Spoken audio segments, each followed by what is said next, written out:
the Sea of Monsters. The last day of 7th grade had arrived, and Percy Jackson couldn't shake the feeling that something was about to go terribly wrong.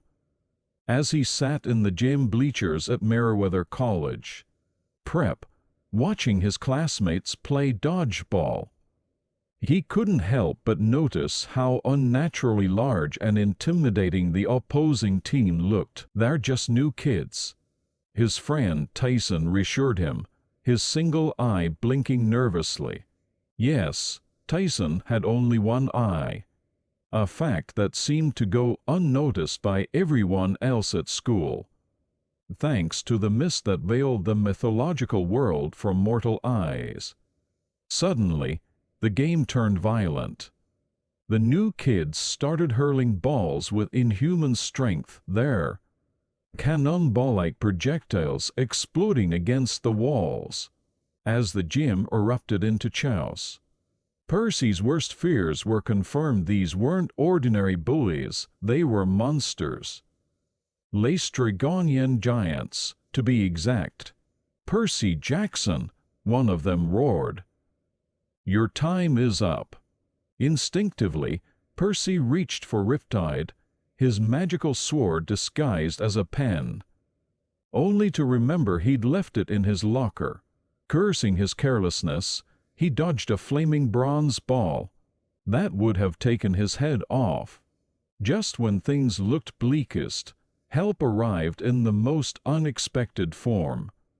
Tyson, sweet, clumsy Tyson, caught one of the bronze balls and hurled it back at the giants with incredible force, causing the monster to disintegrate into dust. Before Percy could process what had happened, Annabeth appeared, her Yankees cap of invisibility in hand. "Come on," she yelled. "We have to get out of here." As they fled the burning school, Annabeth explained that Camp Half-Blood was in danger. Thalia's tree, which protected the camp's borders, had been poisoned. The magical barriers were failing, and monsters were getting in. They needed to get back to camp immediately. Their journey was cut short by the arrival of the Grey Sisters' tax, a harrowing ride with 3 bickering, one-eyed sisters who shared a single eye between them.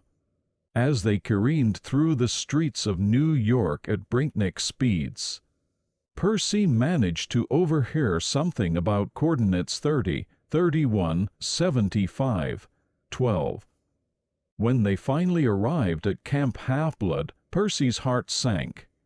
The once vibrant strawberry fields were wilting, and an eerie silence hung over the cabins. Thalia's pine tree, once a symbol of safety and protection, now stood sickly and yellow at the top of Half-Blood Hill. Chiron, their beloved centaur mentor, had been fired, replaced by Tantalus, a spirit from the fields of punishment. The campers were on edge, and monsters regularly probed the weakening barriers. During a tense camp meeting, it was revealed that only one thing could save the tree and the camp: the golden fleece. The same mythical object that Jason and the Argonauts had retrieved centuries ago now lay on an island in the Sea of Monsters, guarded by the fearsome Cyclops Polyphemus. Despite Tantalus' objections, a quest was issued. But to Percy's dismay, it was given to Clarus, daughter of Ars, and his longtime rival. Determined not to sit idly by while the camp was in danger, Percy decided to embark on an unauthorized quest of his own, accompanied by Annabeth and Tyson. Their journey began with a daring escape from camp, aided by Percy's newfound brother, Tyson, revealed to be a young Cyclops and son of Poseidon. As they made their way to Florida, where the entrance to the Sea of Monsters lay, they faced numerous challenges. In Washington, D.C., they encountered the Hydra at the Smithsonian, its multiple heads spewing acid as they fought for their lives. It was only through quick thinking and teamwork that they managed to defeat the beasts. Using Herm's multivitamins to gain temporary invulnerability, their path led them to a monster-infested cruise ship, the Princess Andromeda, where they discovered a chilling truth. Luke, their former friend turned traitor, was gathering an army of monsters and disgruntled demigods to overthrow Olympus. The threat was far greater than they had imagined. Narrowly escaping the ship, they found themselves on a deserted island, where they encountered the sorceress Circe. Percy was transformed into a guinea pig, and it was only through Annabeth's quick thinking and the use of Herm's multivitamins that he was able to return to human form. They escaped on the Queen Anne's Revenge, the ship of the infamous pirate Blackbeard, adding a surreal nautical chase to their already bizarre adventure. As they neared the Sea of Monsters, they faced the ultimate test, navigating between Scylla and Charybdis. The six-headed monster and the whirlpool threatened to tear their ship apart. In a moment of desperation, Percy made a choice that saved their lives but destroyed their ship, leaving them adrift in the treacherous waters. Washed ashore on Polyphemus Island, they discovered Clarisse, who had arrived before them but fallen into the Cyclops' trap. Together, they formulated a plan to retrieve the Golden Fleece and escape the island. The final confrontation with Polyphemus was a heart-pounding affair. Using his wits and newfound powers over water, Percy managed to outsmart the Cyclops, much like Odysseus had done centuries before. With the fleece in hand, they made a daring escape, aided by Tyson's unexpected return. Their journey back to camp was a race against time. The poisoning of Thalia's tree was part of a larger plot by Luke to bring down the camp's defenses and allow Kronos' forces to invade. As they approached Half-Blood Hill, they could see the battle already in progress, with campers fighting desperately against an onslaught of monsters. In a climactic moment, Percy draped the Golden Fleece over Thalia's tree. The effect was immediate and miraculous. A surge of magical energy pulsed through the camp, driving back the monsters and restoring the protective barriers. But the fleece's power proved to be even more potent than anyone had anticipated. As the campers celebrated their victory, a final, earth-shattering event occurred. The trunk of Thalia's pine tree split open, and from within emerged the figure of a girl, Thalia Grace herself, daughter of Zeus, restored to life by the power of the Golden Fleece.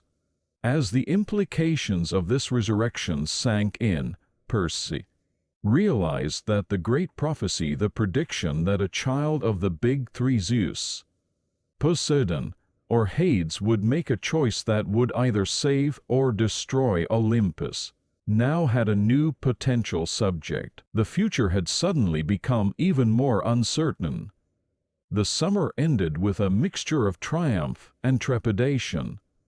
Camp Half-Blood was safe for now, but the threat of Kronos and his forces loomed larger than ever. Percy had grown stronger, both in his demigod abilities and in his bonds with his friends. But he knew that greater challenges lay ahead.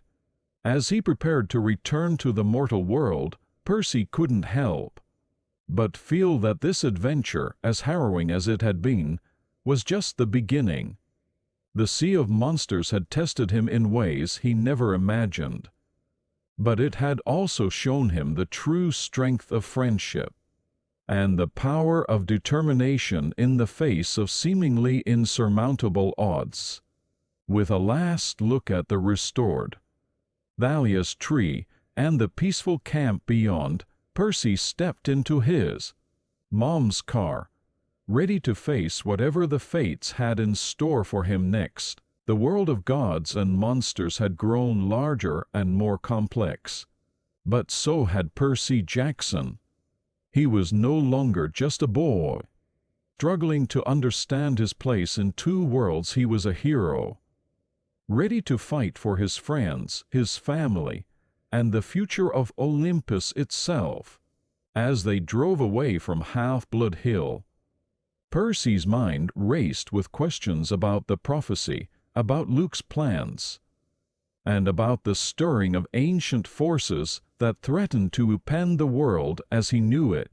But for now, he allowed himself a moment of peace, savoring the victory they had achieved and the knowledge that, whatever came next, he wouldn't face it alone. The Sea of Monsters had been conquered, but Percy knew that greater seas lay ahead, and as the son of Poseidon, he was ready to navigate them, no matter how treacherous the waters might be. Little did Percy know that his next adventure was already taking shape, set in motion by forces beyond his control. The Titan's curse was looming on the horizon, bringing with it new allies, fearsome enemies, and challenges that would push Percy to his very limits. But that was a story for another day. For now, as the familiar skyline of New York City came into view, Percy allowed himself a small smile. He had faced monsters, outsmarted immortals, and saved his home. Not bad for a summer vacation. As the car wound its way through the busy streets, Percy's thoughts turned to his friends back at camp. Annabeth, with her fierce intelligence and unwavering loyalty. Grover, off on his search for the lost god Pan. Tyson, his Cyclops half-brother, who had proven to be so much more than anyone expected. And now Thalia, newly returned to life. A wild card in the delicate balance of power among the demigods. Percy knew that their paths would cross again soon, for better or for worse. The world of gods and monsters was vast and unpredictable, but he had found his place in it. He was Percy Jackson, son of Poseidon, hero of Olympus, and his story was far from over. As they pulled up to their apartment building, Sally turned to her son with a knowing look. "Everything okay, Percy?" she asked, her eyes filled with a mixture of pride and concern. Percy nodded, managing a reassuring smile. "Yeah, Mom. Everything's great." And in that moment, despite the uncertainties that lay ahead, Percy meant it. He had faced the Sea of Monsters and emerged victorious. Whatever came next, he would face it with the same courage, loyalty, and quick thinking that had seen him through so far.